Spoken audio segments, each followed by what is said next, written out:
Sir, जीवन में ऐसी परिस्थितियां आती हैं जब अपने लक्ष्य के लिए पूरी मेहनत करने के बावजूद सफलता नहीं मिलती, हिम्मत पूरी तरह से टूट जाती है। ऐसे में कुछ भी करने का मन नहीं करता, कोई मोटिवेशन काम नहीं आता। ऐसी परिस्थिति से बाहर कैसे निकलें? दो अलग अलग स्थितियां हैं ये जिनकी आपने चर्चा करी है।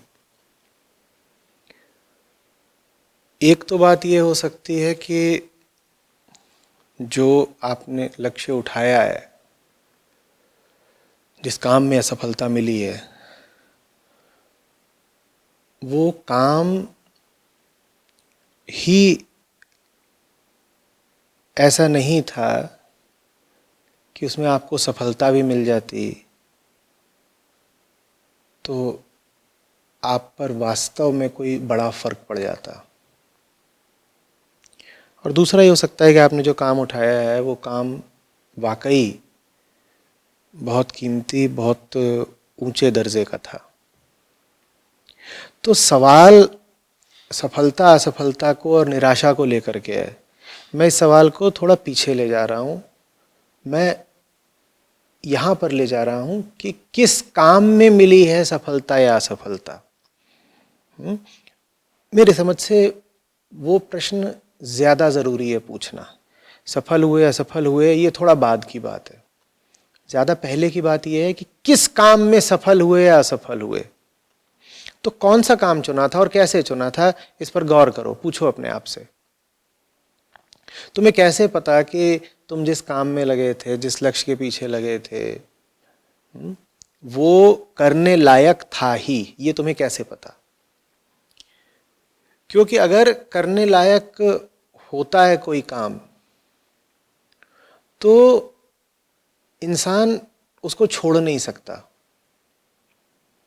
वो उस काम के आगे मजबूर हो जाता है। तुम्हें करना ही पड़ेगा। वो एक तरीके से नहीं हो रहा, तुम दूसरे तरीके से करोगे। तुम्हें जीवन भर भी असफलता मिलती रहे तो भी तुम लगे रहोगे। तुम अपना मन, बुद्धि, सारी ताकतें लगा दोगे रास्ता खोजने के लिए कि कैसे आगे बढ़ता रहूं, कैसे आगे बढ़ता रहूं। हो सकता है अंत तक नहीं पहुंच पाऊं तो भी आगे बढ़ता रहूं। ये सही काम की निशानी होती है। सही काम में सफलता असफलता बहुत ज़्यादा मायने नहीं रखती। मैं ये नहीं कह रहा कि सफलता से कोई फ़र्क नहीं पड़ता अगर काम सही है, और असफलता से मन नहीं टूटता अगर काम सही है। सफलता असफलता से फ़र्क तो पड़ता ही है इंसान पर, लेकिन एक सीमा के अंदर पड़ता है। अगर काम सही चुना है, अगर काम सही चुना है, जिस प्रोजेक्ट में, जिस लक्ष्य में, जिस अभियान में तुम लग रहे हो, वो वाकई ज़रूरी है, वो तुम्हारे विवेक से निकला है, वो निर्णय तुमने बहुत समझदारी से किया है, तो सफलता से तुम बहुत ज़्यादा फूल नहीं जाओगे और असफलता से बहुत घबरा नहीं जाओगे। समझ रहे हो? अधिकांशतः हमारे साथ अब होता क्या है ये समझना। अधिकांशतः हमारे साथ ये होता है कि हमने जो लक्ष्य चुने होते हैं, हम जिन कामों में लगे होते हैं, वो काम सिर्फ भेड़चाल के कारण हमने चुने होते हैं। वो लक्ष्य वास्तव में हमारी अपनी समझ से निकले ही नहीं होते। हर आदमी एक काम कर रहा है तो हमने कहा हम भी वो काम कर लेते हैं, या इधर उधर के प्रभाव पड़ गए हमारे मन पर तो हमको लगा फलाना काम करने लायक है, हम भी करते हैं। अब ऐसे में होता क्या? ऐसे में ये होता है कि पहली बात जो तुम करने जा रहे हो उस क्षेत्र में भीड़ बहुत है, क्योंकि काम ही भेड़ चाल का है तो उसमें भेड़े ही भेड़े भरी हुई हैं। तो जब भीड़ बहुत है तो सफलता मिलना ऐसे ही मुश्किल हो जाता है। दूसरी बात, चूंकि वो काम तुम्हारे अपने अंतस से नहीं निकला है, इसीलिए तुम उस काम को अपनी पूरी ऊर्जा भी नहीं दे पा रहे, क्योंकि क्योंकि क्योंकि दिल तो है नहीं ना उसमें। तो तुम कुछ करके जबरदस्ती अपने आप को ठेल रहे हो कि चलो हम भी कर लेते हैं, हम भी कर लेते हैं। वो कोई भी काम हो सकता है। वो काम ये हो सकता है कि तुमने कोई नया व्यापार शुरू कर दिया है, वो काम ये हो सकता है कि तुम किसी नए संबंध की तलाश में हो, ये भी हो सकता है कि तुम किसी नौकरी की तैयारी कर रहे हो। वो कोई भी काम हो सकता है। पर अगर उस काम का चयन तुम्हारे विवेक से, तुम्हारे बोध से नहीं हुआ है तो उस काम में तुम अपनी पूरी ऊर्जा डाल ही नहीं पाओगे। और मैंने कहा कि उस काम में भीड़ भी बहुत रहेगी, प्रतिस्पर्धा भी बहुत रहेगी, क्योंकि पूरी दुनिया ही भेड़ चाल में वही काम करने को उतारू है। तो सफलता तुम्हें जाहिर सी बात है संभावना कम है कि मिलेगी। जब असफलता मिलेगी, जैसी कि ज्यादातर लोगों को मिलती है, तो तुम पाओगे कि तुम्हारे भीतर से अब कोई प्रेरणा ही नहीं उठ रही है, कोई इंस्पिरेशन, कोई ऊर्जा ही नहीं उठ रही है तुम्हारे भीतर से कि मैं उस काम में आगे लगूं। क्यों? क्योंकि तुम खुद भी निश्चित नहीं हो कि वो काम करने लायक है।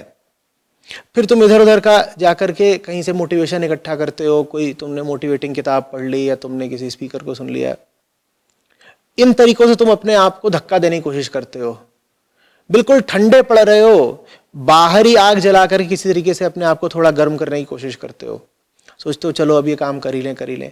पर मूल बात यह है कि वो काम तुम्हारे करने लायक है ही नहीं, क्योंकि तुम जानती नहीं वो काम क्या है। तुम क्यों नहीं जानते कि वो काम क्या है? क्योंकि तुम ये नहीं जानते कि तुम कौन हो। तुमने अपने मन को समझने की कोशिश नहीं करी है, न तुमने साहस के साथ ये जानने की कोशिश करी है कि तुम्हें जिंदगी में करना क्या चाहिए, क्या उचित है तुम्हारे लिए। जो आदमी साहस के साथ अपने लिए एक सही लक्ष्य, सही काम, सही अभियान खोज लेता है, वो आदमी फिर बहुत मुश्किल से रुकता है। और रुकेगा भी तो पल दो पल को रुकेगा, हफ्ते दो हफ्ते को रुकेगा, महीने दो महीने को रुकेगा। वो कमर कस के फिर आगे बढ़ जाएगा। हो सकता है वो आगे बढ़ रहा हो, फिर गिर जाए, एक बार गिरे, 5 बार गिरे, हो सकता है गिर जाए, चोट लग जाए, कुछ समय तक गिरा पड़ा रहे, लेकिन वो धूल झाड़कर फिर खड़ा हो जाएगा और फिर आगे बढ़ेगा। तो ऐसा होता है सही काम का बल, सही चुनाव की ताकत ऐसी होती है।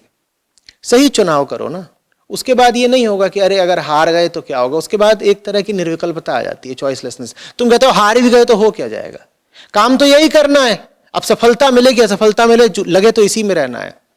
इसका ये नहीं मतलब है कि एक सीध में ही चलते जाना है।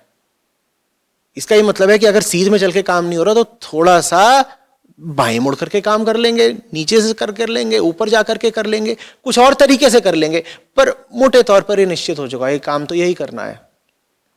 उदाहरण के लिए लोग कहते हैं हम फलानी नौकरी की तैयारी कर रहे थे, प्रवेश परीक्षा में सफलता मिल गई। भाई तुम वो नौकरी किस उद्देश्य के लिए करना चाहते थे, पहले ये बताओ ना। अगर उद्देश्य बिल्कुल ही छोटा सा एकदम यही कि पैसा मिल जाएगा, घूस मिल जाएगा, शादी हो जाएगी, तो जरूर तुमको बड़ी निराशा हो जाएगी असफलता से। और इतना ही नहीं, तुम उस निराशा से शायद उबर भी ना पाओ, क्योंकि तुम किसी बड़े काम में लगे ही नहीं थे ना। छोटे काम पर तो छोटी निराशा भी हावी हो जाती है, बड़े काम पर कोई छोटी निराशा हावी नहीं हो सकती। बड़ा काम ऐसा होता है कि तुम सब छोटी निराशाओं को परे रख देते हो। काम इतना बड़ा है, हम कैसे निराश पड़े रहें, हम कैसे उदास होकर के सोने लग जाएं, काम करना ही पड़ेगा। हाँ, जो तुम करना चाह रहे हो वो काम बड़ा है और उसमें असफलता सामने आ रही है, तो तुम कहोगे ये तरीका ठीक नहीं है, मुझे तरीका दूसरा खोजने दो। मुझे जो काम करना है अगर वो इस नौकरी के माध्यम से नहीं हो पा रहा तो मैं नौकरी दूसरी खोजूंगा। नौकरी दूसरी नहीं मिल रही है तो कोई और काम शुरू करूंगा, धंधा शुरू करूंगा, अपना व्यवसाय।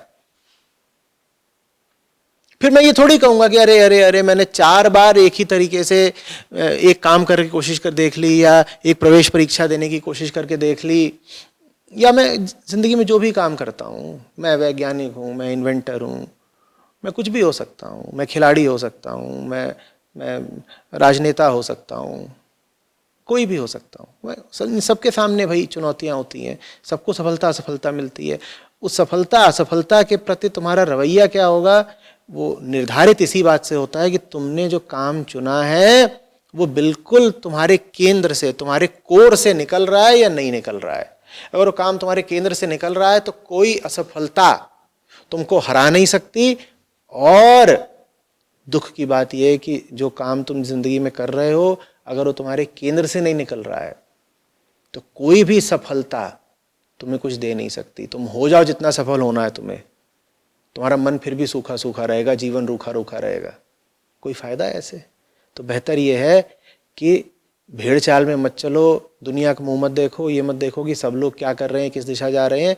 अपने लिए सही काम चुनो, कुछ ऐसा चुनो अपने लिए जिसको जीवन भर बहुत रस के साथ, बहुत मौज, बड़े आनंद के साथ कर सको। सफलता मिले असफलता मिले, पैसा मिले पैसा ना मिले, तुमको पैसा नहीं मिल रहा तो भी काम इतना मस्त है कि हम करे जाएंगे। पैसा चाहिए किसको? बिना पैसे के भी काम हो जाएगा, पैसा चाहिए किसको, बहुत कम पैसे में भी काम हो जाएगा। समझ में आ रही बात? अब कैसे असफल हो सकते हो तुम? अगर तुमको हार में भी जीत दिख रही है तो तुम्हें हरा कौन सकता है फिर?